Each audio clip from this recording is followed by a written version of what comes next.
ನಮಸ್ಕಾರ ಸ್ನೇಹಿತರೆ.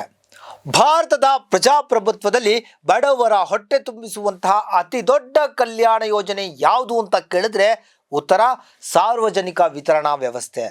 ಸರ್ಕಾರ ರೈತರಿಂದ ಅಕ್ಕಿ ಮತ್ತು ಇತರ ಧಾನ್ಯಗಳನ್ನು ಖರೀದಿಸಿ ಆಹಾರ ನಿಗಮದ ಗೋದಾಮುಗಳಲ್ಲಿ ಸಂಗ್ರಹಿಸಿ ನ್ಯಾಯಬೆಲೆ ಅಂಗಡಿಗಳ ಮೂಲಕ ಬಡವರ ಮನೆಗಳಿಗೆ ತಲುಪಿಸುತ್ತೆ.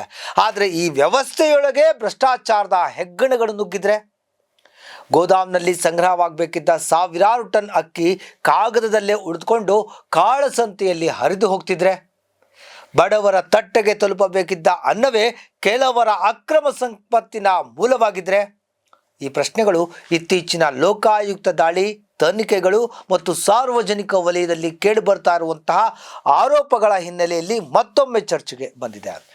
ಗೋದಾಮ್ನಿಂದ ಕಾಳಸಂತೆಯವರೆಗೂ ಆಹಾರ ಧಾನ್ಯ ವಿತರಣೆಯ ಸಂಪೂರ್ಣ ಸರಪಳಿ ಹಲವು ಹಂತಗಳನ್ನು ಒಳಗೊಂಡಿದೆ.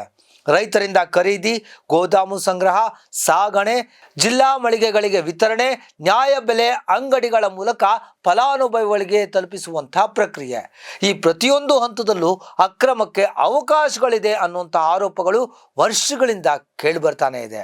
ಕೆಲವೆಡೆ ಗೋದಾಮುಗಳಲ್ಲಿ ದಾಖಲೆಗಳಲ್ಲಿ ಇರುವ ಪ್ರಮಾಣ ಮತ್ತು ವಾಸ್ತವಿಕ ದಾಸ್ತಾನು ನಡುವೆ ವ್ಯತ್ಯಾಸ ಕಂಡು ಬರ್ತಾ ಇದೆ.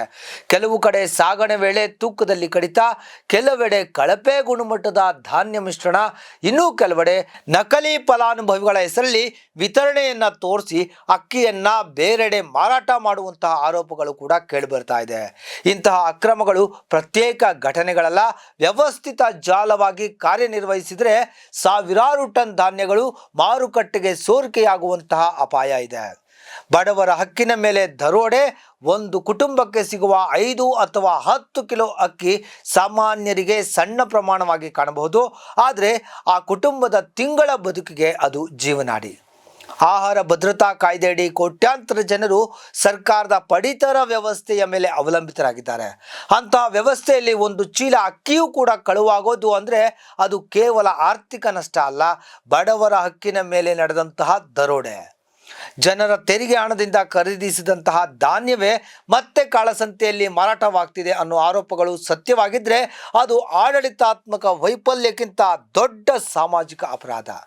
ಹೆಗ್ಗಣಗಳಿಗಿಂತ ಅಪಾಯಕಾರಿ ಮಾನವ ಹೆಗ್ಗಣಗಳು. ಸರ್ಕಾರಿ ಗೋದಾಮುಗಳಲ್ಲಿ ಅಕ್ಕಿಯನ್ನ ಹೆಗ್ಗಣಗಳು ತಿಂದುವು ಅಂತ ಸುಳ್ಳುಗಳು ಕಾಲಕ್ಕೆ ಬರುತ್ತೆ. ಆದರೆ ಇವತ್ತು ಜನರನ್ನ ಕಾಡುತ್ತಿರುವಂಥ ಪ್ರಶ್ನೆನೇ ಬೇರೆ. ನಿಜವಾದ ಹೆಗ್ಗಣಗಳು ಯಾರು? ಧಾನ್ಯ ಚೀಲಗಳನ್ನು ಕಚ್ಚುವ ಪ್ರಾಣಿಗಳು ಅಥವಾ ಕಡಿತಗಳಲ್ಲಿ ಲೆಕ್ಕವನ್ನು ಸರಿಪಡಿಸಿ ಬಡವರ ಪಾಲಿನ ಅಕ್ಕಿಯನ್ನು ಹಣವಾಗಿ ಪರಿವರ್ತಿಸುವಂತಹ ಮಾನವ ಹೆಗ್ಗಣಗಳು? ವ್ಯವಸ್ಥೆಯ ಒಳಗಿರುವ ಕೆಲ ಭ್ರಷ್ಟ ಅಧಿಕಾರಿಗಳು, ಮಧ್ಯವರ್ತಿಗಳು ಮತ್ತು ಅಕ್ರಮ ಜಾಲಗಳು ಸೇರಿಕೊಂಡ್ರೆ ಸಾರ್ವಜನಿಕ ಸಂಪತ್ತಿನ ದೊಡ್ಡ ಪ್ರಮಾಣದ ಸೋರಿಕೆ ಸಾಧ್ಯ ಅನ್ನೋದು ಭ್ರಷ್ಟಾಚಾರ ವಿರೋಧಿ ಕಾರ್ಯಕರ್ತರ ಅಭಿಪ್ರಾಯ.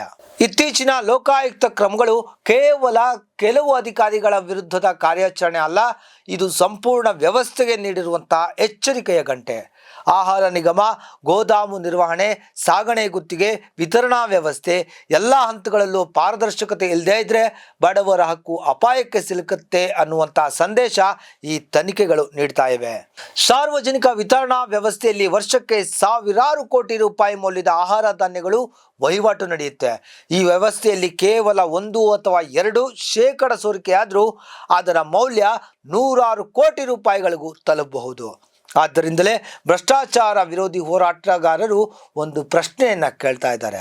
ಇದು ಕೆಲ ಚೀಲ ಅಕ್ಕಿಯ ಕಳ್ಳತನವೇ ಅಥವಾ ಸಾರ್ವಜನಿಕ ಸಂಪತ್ತಿನ ಮೇಲೆ ನಡೀತಾ ಇರುವಂತಹ ಸಾವಿರಾರು ಕೋಟಿ ರೂಪಾಯಿಗಳ ದಂಧೆನಾ ಅಂತ.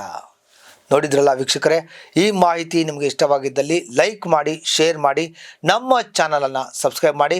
ನಿರಂತರ ಅಪ್ಡೇಟ್ಸ್ಗಾಗಿ ಬೆಲ್ ಬಟನ್ ಐಕಾನ್ ಒತ್ತಿ. ನಮಸ್ಕಾರ.